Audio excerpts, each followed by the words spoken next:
Hello, I wanted to take a few minutes to talk to you about our testing opt-out letter that just recently was sent out to all of our families.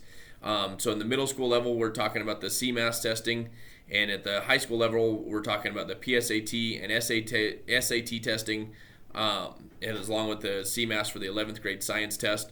And so, with that, we are asking all of our families to opt out of the state testing program. Some of these testing opportunities we will still offer because they do offer benefits to the individual students, and we can still use that information to reflect on our own practices and continue to improve. One of the issues that we have with the state accountability system is that it's largely based on a one test opportunity to measure our school. And so, with that, the data that comes from that test is used to compare Brush to schools that are not like Brush.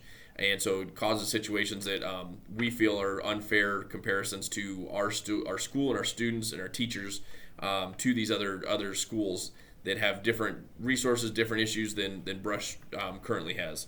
So we also feel like it is not a measurement of all the other great things that Brush does. It's a very minimal credit system for all of our attendance and graduation rates that we do extremely well. A lot of our programming that our kids enjoy and are very successful at is not included in that school accountability system data.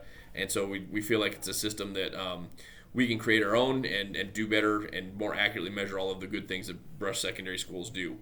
So at the secondary level, the middle school level, we are asking you to opt out of the CMAS test on that letter. And so with that, just need to have those forms signed and returned to the office and have the check marks on that CMAS if you have a middle school student. From that test, instead we're going to use the IXL and NWA data to inform our instruction instead of the CMAS data.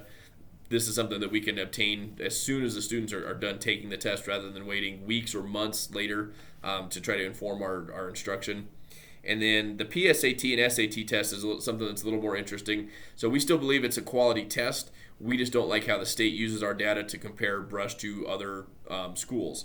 And so with that, we are going to offer our own opportunity for students to take the PSAT and SAT tests on March 24th for all 8th through 10th graders to take a PSAT, and then the 11th grade will take that SAT test, which they will still be able to use for college entrance exams, and we will still use all of the testing data from that to improve our instruction. And again, without having the data to have to go through the state system, we get it back much faster, and so we get to use that information, and we'll continue using NWA data with our high school kids as well.